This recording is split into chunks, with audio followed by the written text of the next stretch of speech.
facing the police every single day. It's a home in Inman that is destroyed after a fire last week. And now Spartanburg County Sheriff Chuck Wright says it was one of his former deputies who set it on purpose with 4 people inside. That man, 22-year-old Dylan Ellis, is locked up and facing 4 attempted murder and 1 arson charge. The sheriff made the announcement today in a press conference. Fox Carolina's Sarah Danik was there, and she's here in studio with us. Yeah, so Sarah, what else did the sheriff have to say about this? Well, guys, he was very upset about the whole situation. He said his department goes to great lengths to make sure their officers are capable and should be wearing the badge. The sheriff said nothing in Ellis's past or background checks tipped them off that he would be capable of doing something so awful. Jill Shannon vividly remembers the early morning hours of August 23rd.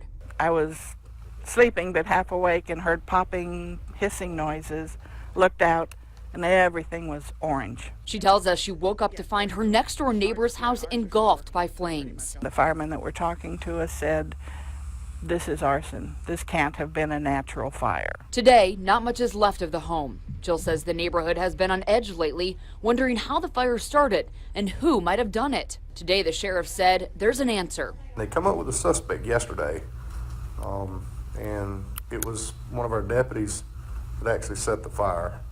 It was a deputy with the Spartanburg County Detention Center by the name of Dylan Ellis. Sheriff Wright says the fire was set with 4 people inside, including a grandmother, mother, and her 9 and 15-year-old daughters. They were all able to make it out alive. Sheriff Wright believes it was all over an ex-girlfriend who didn't even live at the home. I talked to the owner of the home last night and told him that I was sorry and sad and upset, and he said, "It's not your fault or anybody's fault, it's his fault." But there's no indication anywhere that, we couldn't see into the future to know that he was going to do this. The sheriff said investigators thought the fire was suspicious early on and were eventually able to identify a suspect, 22-year-old Dylan Ellis, a detention center deputy for the sheriff's office. He showed up for his shift last night, and they pulled him out of roll call and brought him to the sheriff's office and did an interview where he ultimately confessed to this crime. Ellis has worked for the sheriff's office for just over a year, and the sheriff says he passed through a difficult hiring process that requires a background check, psych exams, and even a polygraph test. I looked through all of our paperwork, and I looked through all of our process. I just don't feel like that we could have possibly known this was going to happen. This is just nuts. The former detention center deputy is now locked up himself, facing 4 attempted murder and arson charges. This is devastating to them and certainly disturbing for us because, I expect more out of law enforcement. And Sheriff Wright also told the SLED was brought in to take over the case since the suspect worked for the Spartanburg County Sheriff's Office. Ellis is being held at the Cherokee County Detention Center right now. Now, as for that family, the sheriff says everyone is doing okay, but they are taking donations to help them. The sheriff's office is. You can donate through the Spartanburg County Sheriff's Office Benevolence Fund.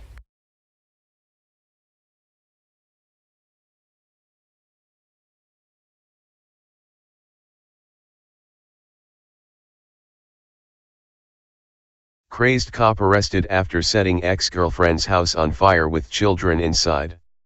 A South Carolina police officer set his ex-girlfriend's house on fire with 4 people, including 2 children, inside. By John Vibes, September 2, 2018. Spartanburg, South Carolina Deputy Dylan Ellis, of the Spartanburg County Sheriff's Office, was recently arrested for burning down the home of his ex-girlfriend while 4 people were inside, including 2 children.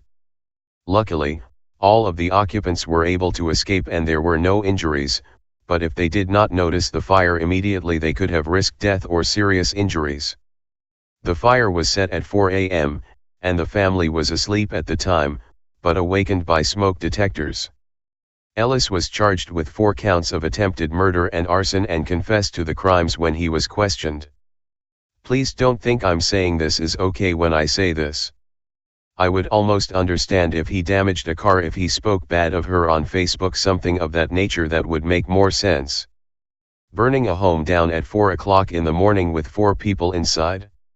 That's way out there, Spartanburg County Sheriff Chuck Wright said at a press conference.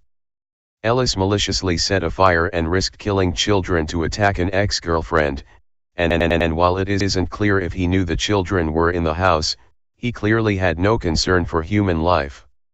The house was completely destroyed, Wright said. As the AP reports, Wright's investigators quickly figured out the August 23 fire was intentionally set.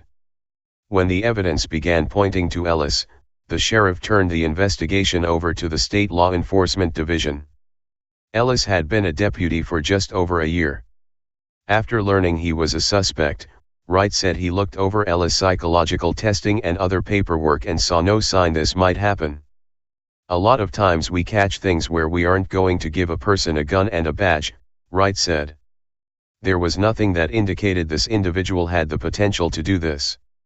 Unfortunately, domestic violence is a serious problem among police officers, and in most cases, they never see any consequences.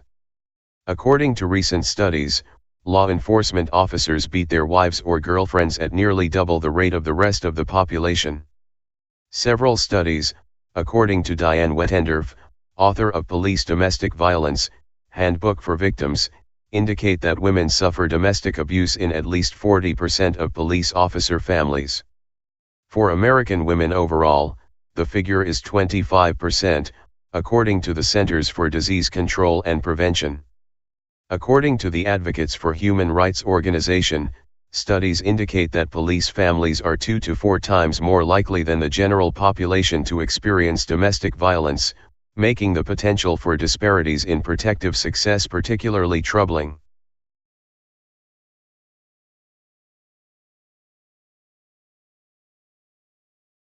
Police use who may want to retaliate against him physically.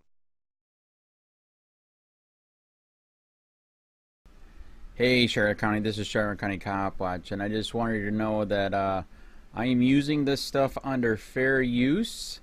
And also remember to like and subscribe this channel. Also too, keep in mind I do not make any money on YouTube. This is 5 hours work a day, you know, fighting for freedom. And you can donate with PayPal and Patreon. I just want you to think about this. If everybody gives to PayPal and Patreon, Patreon is every month. Actually, PayPal you can do every month. I have 12,000 subscribers. If everybody gives, I can quit my regular job and go full-time investigations on Charlotte County and possibly even more and beyond. So just keep that in mind. If everybody helps out, I can go full-time doing this. Thanks.